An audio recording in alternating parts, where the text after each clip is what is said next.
নিজেকে প্রকৌশলী দাবি করে বান্দরবানে আরসিসি রাস্তা নির্মাণের কাজে ব্যাপক অনিয়মের অভিযোগ উঠেছে।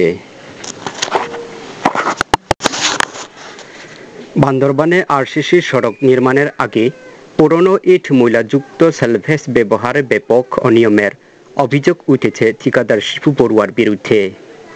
তাছাড়া নির্মাণ কাজে বালু না দিয়ে কাঁটামাটির ওপর নিম্নমানের ইট ও রাবি সেলভেজ ইট ছিটিয়ে দেয়ায় ক্ষুব্ধ প্রকাশ করেছে স্থানীয়রা। নিচে বালু দেওয়া হয় নাই, আর ইটগুলো হচ্ছে পুরনো ইট। কাজও হবে সমানভাবে, কাজ হওয়ার কথা ছিল, কিন্তু এখানে দেখি যে খালি মানে বালু টালু নাই, পুরনো ইট। একটু 2 নম্বর টাইপের কাজ মনে করে আর কি। বাঙ্কা এতে কোনোদিন টিকবে না। বালু দিলে বালুচুটি দিলে শক্ত হয়, কিন্তু বালুচুটি না দিয়ে শক্ত হবে না, এটা টিকি হবে না। এটা যদি বালু দিলে কিন্তু সরাসরি পানি নিতে পারবে না, যদি বালুচুটি না নিয়ে সরাসরি পানি সব নিয়ে যাবে। স্থানীয়দের অভিযোগ 12 মাইল চিম্বুক ওয়াই জংশন বাজারে আরসিসি রাস্তা নির্মাণের আগে বালু না দিয়ে পুরনো সেলভেজ ইট দিয়ে সেলিং করা হচ্ছে। ইট সোলিং কাজে বালু ফিলিং ব্যবহার না করার পাশাপাশি ওই রাস্তায় ব্যবহৃত ময়লাযুক্ত রাবিশ ইট বিছিয়ে দিয়েছে নিয়োজিত শ্রমিকেরা। এই যে পুরনো ইট, জরাজীর্ণ ইট এখানে বিছানো হচ্ছে, তো ভালো নাকি খারাপ? সমস্যা না তো। কেন সমস্যা নাই? এখানে ইট তো ভালো, ইট ভালো। আচ্ছা, নিয়ম আছে? ইট জরাজীর্ণ ইট দিয়ে আপনার সড়কের নির্মাণের কোনো নিয়মের আছে কিনা?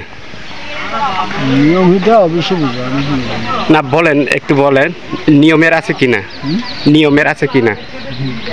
না, মানে জরাজীর্ণ ইট কঙ্কর দিয়ে সড়ক বানানোর কোনো নিয়মের আছে কিনা, স্টিমেটের আছে কিনা, এরকম কোনো স্টিমেটে আছে কিনা বলেন না। বলেন। নিয়ম এক হিসাবে আছে, দূরত্ব এলাকাতে, এই জন্য আর কি এগুলো করা। ইটের নিচে বালু দেয়া হয় নাই কেন? হ্যাঁ, আপনি মাঝি না? আপনি তো মাঝি, তো আপনি বলেন। স্টিমের মধ্যে এটা তো আমি দেখিনি। যাই হোক, দেখে নেই, ঠিক আছে। আপনি তো অনেক বছর ধরে কাজ করে আসছেন সড়কের, তাই না? তো আপনার নিয়মে আছে যে এরকমই কোনো বালু না দিলেও চলবে ইটের নিচে? চলবে, এটা মানে মাটিগুলা শিলা শক্ত, বইবার কোনো সম্ভাবনা নাই, এই জন্য এটা করা হয়েছে। এখানে একটু লুজ আছে। আচ্ছা, তার মানে এখানে কোনো বালু দেওয়া দরকার নাই? কোনো বালু দেওয়া দরকার নাই, কি করবেন? অবশ্যই যদি থাকে তাহলে অবশ্যই করতে হবে। এটা কি কন্ট্রাক্টর নির্দেশে নাকি আপনার ইচ্ছাতে? না, আমার ইচ্ছাতে না, কন্ট্রাক্টর হিসাবে, কন্ট্রাক্টর নির্দেশনায়। এই সৌর রাস্তাগুলি প্রথম কাজ শুরু থেকে দেখতেছি মানে একদম ঠিক নাই। মানে প্রথম মাটি কাটার পর 2 নম্বর মানে পুরান ইটগুলি বিষয় দিয়েছে, কিন্তু কাজ হলো যে কাজ প্রথম করতে হবে যে পুরা বালু বিষয় দিয়া আরও নিরাপত্তা থাকবে, দীর্ঘমেয়াদী মানে লাস্টিং করবে। মানে ওগুলো তোমার 2 নম্বর না 3-4 নম্বর হয়ে গেছে কাজগুলি, মানে একদম মানে পাড়াবাসী এলাকাবাসী পছন্দ করতেছে না। মানে আরও ওই নতুন ইট দিতে হবে, তারপরে বালু সুন্দর করে নিচে দিতে হবে, তারপরে মজবুত হবে।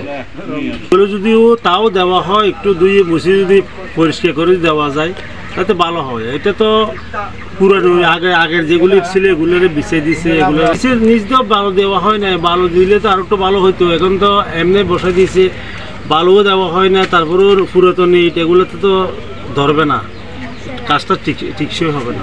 2 দিন বাদে আবার যে কাজ এই কাজ। তাছাড়া তিনি লামা প্রেস ক্লাবের সভাপতি প্রিয়দর্শী মেয়ে জামাই।